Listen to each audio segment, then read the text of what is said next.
Hello and welcome to Coach Rose Sports. This is Wide Receiver 101. This video is intended for beginner wide receivers as we will be covering the basics of that position today.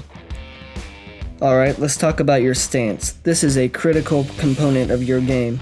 The number one rule is to be consistent. Be consistent in the way that you approach the line. Start with your inside foot forward. This is the foot nearest the football. You want to apply most of your weight to this foot. This is the foot that will set you into your drive phase. You want to be able to have all of your potential energy resting on this foot as it will shave some time off your starts. This is also good for preventing false steps and false starts. Your back foot should be about a half stride to 3/4 stride behind your front foot. This will be the foot nearest the sideline. This foot will be the first one you move forward. Next, bend your knees slightly. This should be a minor bend and you shouldn't be too low to the ground. Sink your hips slightly, relax your hands or keep them at the ready. I prefer to keep them at the ready as it helps ward off defenders. Keep your back straight and then fire off the line of scrimmage.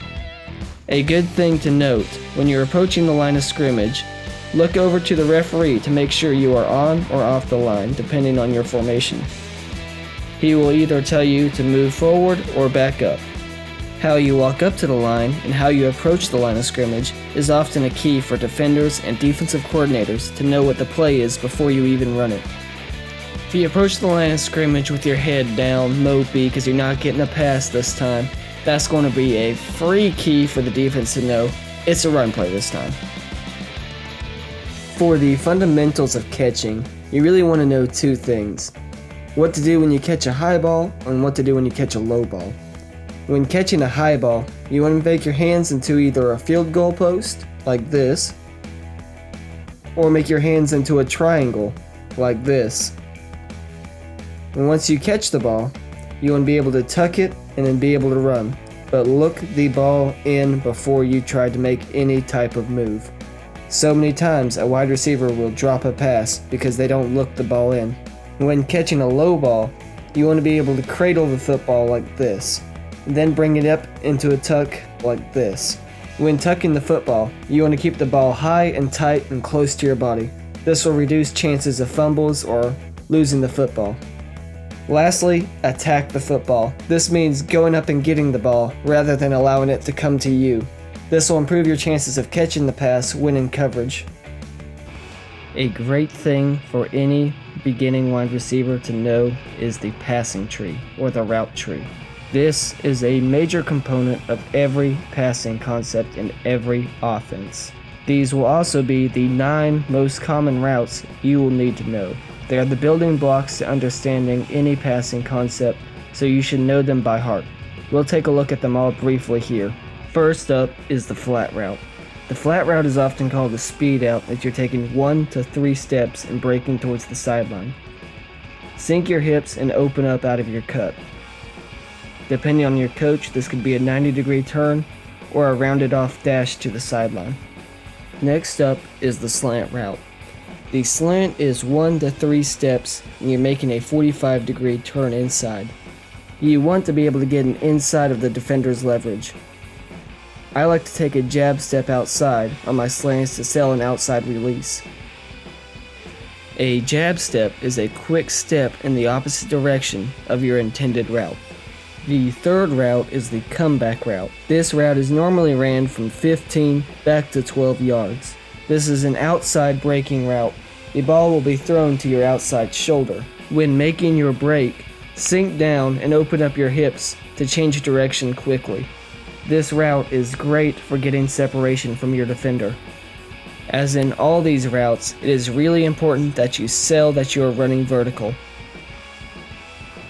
Next up is the curl and hitch route. The curl is pretty much the inverse of a comeback. It's an inside breaking route that is ran from 12 yards back to 10 yards.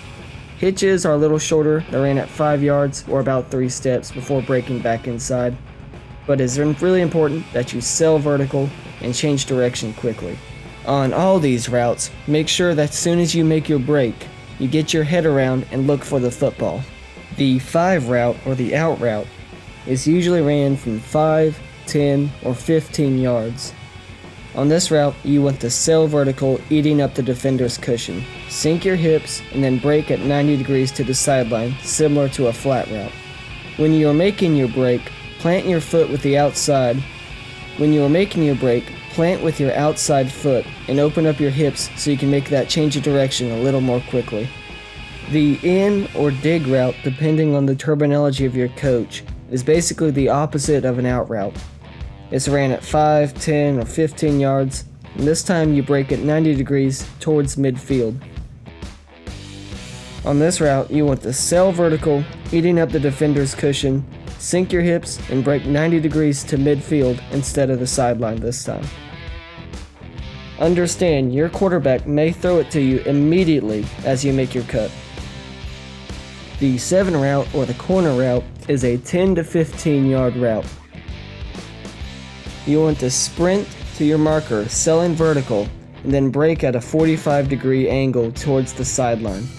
I like to take a jab step back inside to sell a post route. This route is really good against zone coverages, especially cover 2. The post route, or the 8 route, is a route that mirrors the corner route. So instead of breaking at a 45-degree angle towards the sideline, you run 5, 10, 15 yards, and then break at a 45-degree angle towards midfield. On a skinny post, your target is the upright on your side of the goalpost. Using this as a marker will help you keep spacing with the other routes on the play. The 9 route, or the vertical, the fly, the go, or the fade, depending on the terminology of your coach, is a straight line downfield, running vertical. On this route, you want to get outside leverage of your defender. That way, your quarterback can throw it to your outside shoulder, away from cornerback or safety help.